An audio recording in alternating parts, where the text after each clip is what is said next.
Hey friends, welcome back to my kitchen. If you're new here, hi, my name is Jen. I do cooking, canning, and food preservation videos every Tuesday, and I do vlogs on Fridays. If that seems like the sort of content you'd be into, I really hope you'll consider subscribing and sticking around. Today we're going to be making some peanut butter date bars. Now, I am using medjool dates. You can use whatever dates you like. I just prefer these because they're plumper and they're larger and they kind of cover more surface area.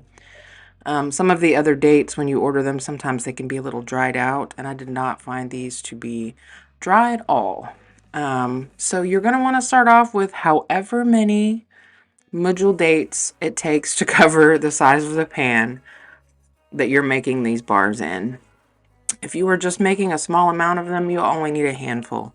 Again, I am trying to make enough bars to be snacks for a few days for 6 adults. So I'm using quite a few dates here. And you can buy your dates pitted. I bought mine pit in, so I have to take a few minutes here to sort of split the dates, take the little stem part off, and pull out the seed. It's not hard. They come out very easily as long as your dates aren't dried out, like too dry.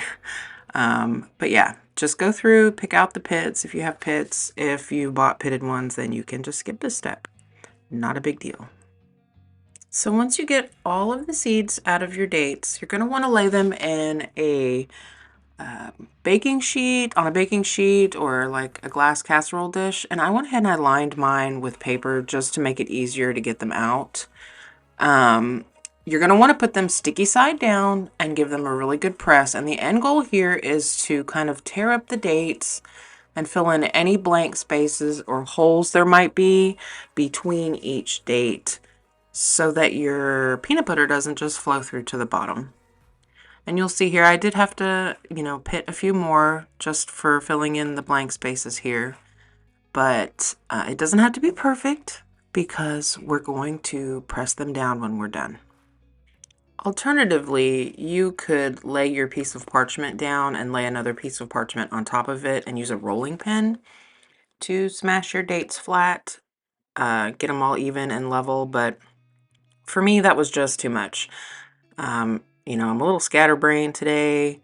My video is late. I do want to apologize to you guys. I'm kind of under the weather, so I was trying to do this as simple as possible. So I just got out my 1 cup measure, and I'm just using that to press these dates down. They're soft enough and sticky enough that when you press them down, they stay down. So you have options. You can either use, like I am, a cup or a glass or something to press them down, or just lay another piece of parchment on top and roll them out with a rolling pin.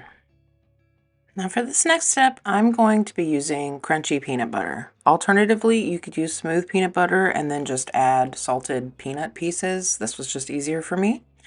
I'm going to microwave it just long enough so that it's spreadable. I don't want to microwave it until the oil and the peanut butter separates, just until I can spread it without displacing any of the dates on the bottom. And then I'm going to spread that into a smooth layer. Now, if you have a peanut allergy or you just don't like peanuts, I highly suggest trying this with some sunflower butter and then sprinkling some salted sunflower seeds on the top at the very end after you pour your chocolate. That would be delicious. You could use pistachio cream in this. You could just use what you like. If you like cashew butter, use cashew butter. This is very flexible. It does not have to be peanut butter. So we're just going to get that peanut butter or whatever it is that you choose to use all the way to the corners, covering the dates. And then we're going to move on to the next step, which is the chocolate. I'm using dark chocolate chips because I think the bitterness helps balance the extreme sweetness from the dates. But if you prefer milk chocolate, use milk chocolate. I'm only putting these in the microwave long enough to get them melted.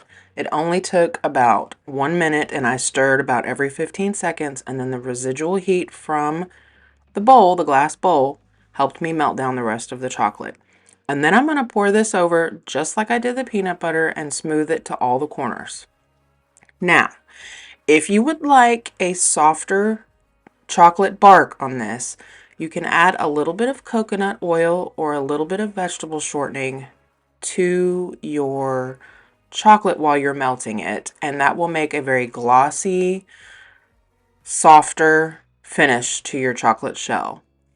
I didn't have any coconut oil, and honestly, I wanted it to be kind of snappy, so I left that part out.